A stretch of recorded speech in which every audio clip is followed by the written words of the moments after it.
How's it going, guys? I'm Johnny Mullen with Contending and BlankTV, and you're watching a BlankTV special.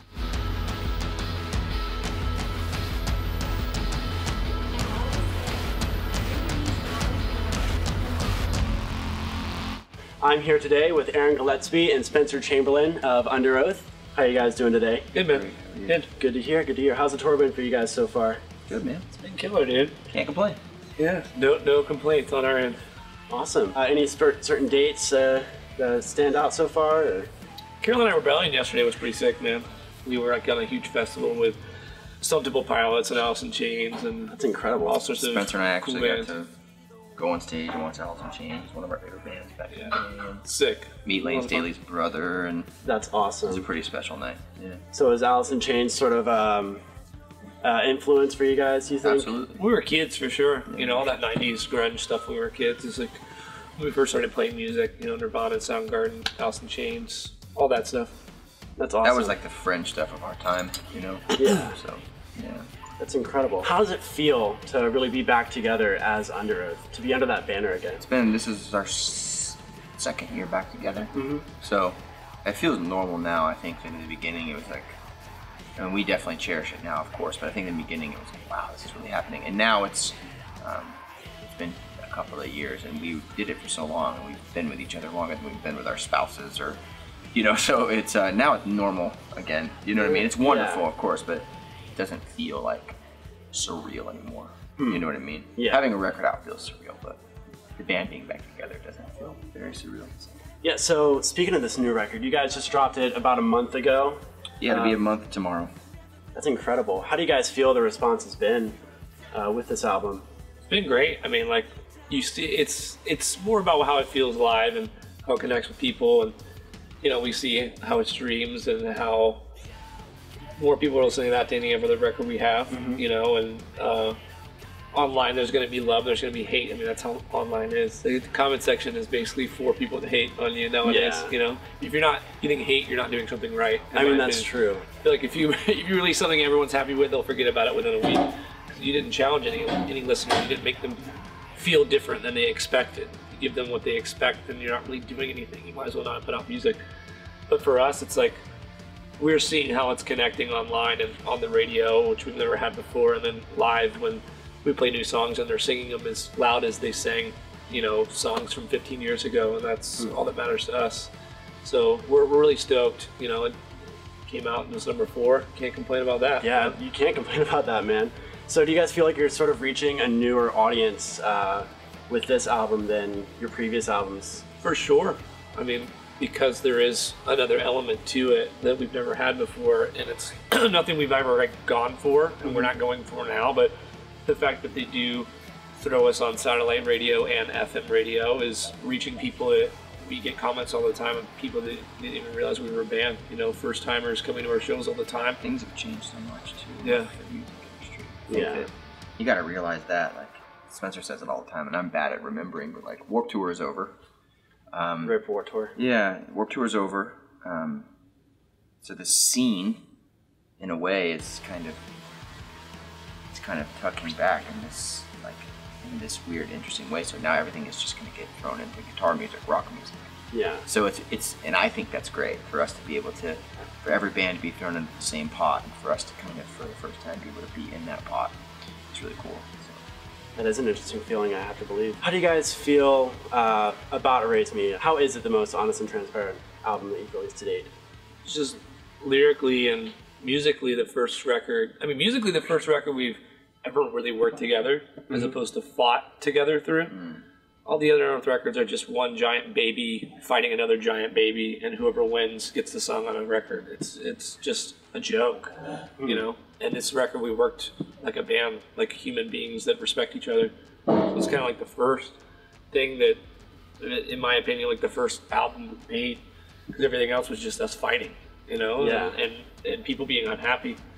And lyrically, like me and Aaron, we didn't know if the record would come out or not when we started writing it, so we just said, fuck it, let's just put it all out there. Like, if we never got another chance to make another record, we don't even know. So let's just put it all out there. Let's see what we got to say. Yeah. So virtually everyone in the band sort of is in agreement with this album. as in with previous albums, you're saying? Yeah, every record we've had, everyone's hated different parts of it. Each person has hated a different part or similar parts or songs or the whole thing or whatever. This is the first record that all 6 of us have put our stamp of approval on every second of music that came out. There was no pressure either. I mean, you gotta, I don't know if you like Underoath or if you listen to Underoath, but most people didn't think we were gonna make a record, you know? So it was like we were a garage band again. Like no one had any idea. So there was no pressure for us. That's incredible. Like we had 8 months between making the record and announcing it.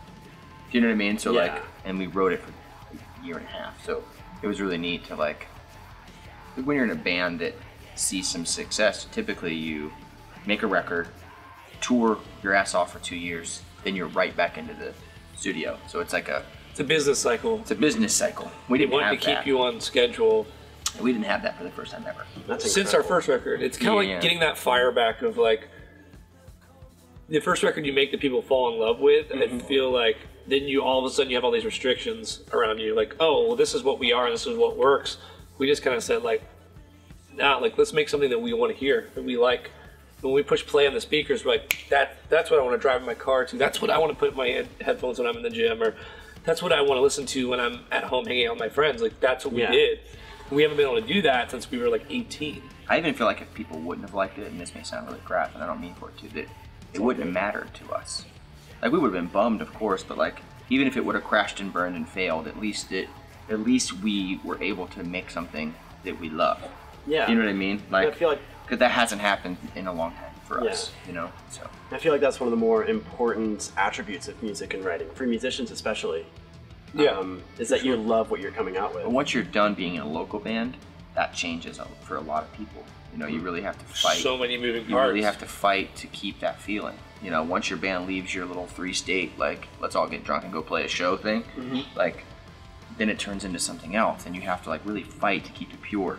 You know what I mean? Yeah. So we were able to not have any of those pressures, which was awesome. That's incredible. Yeah. So it's like rekindling the flame almost, starting fresh. Yeah. Sure, it was like being a new band. You know, it was just like making our first record. Because for the first time we made a record as friends and like worked together. You know, not like this guy's trying to get his way, so this guy's gonna try to get his way on that song because he's not, you know what I mean? Like, and there's different sides of, you know what I mean?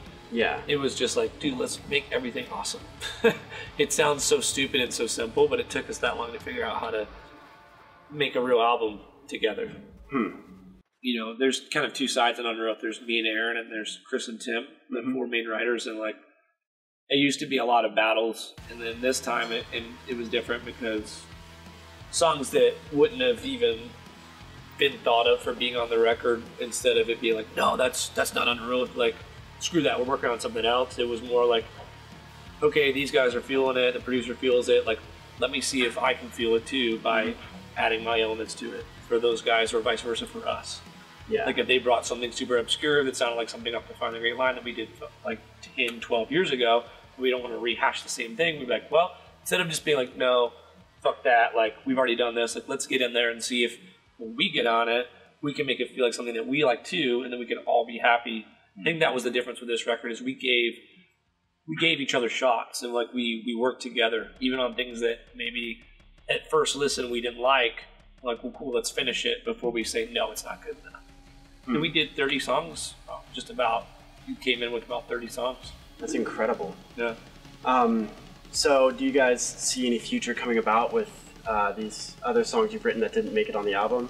Is there another album? No, we'll just write more for the next time. We're gonna tour on this one for a good long time and take it around the world a couple times, and then start making another one probably. Yeah, I don't know. B-side record thing I don't like. Yeah. I get the band's doing it, it's cool, but it's just not. If it didn't make the record this time, it's not gonna make it next time. It's gotta be even better next time, you know. So that's awesome. Well, thank you guys very much for your time. Appreciate it, buddy. It's been incredible sitting here chatting with you guys. Check out Underoath on their No Fix tour and whatever else they've got coming in store. Again, I am Johnny Mullen with Contending and BlankTV. Thank you very much.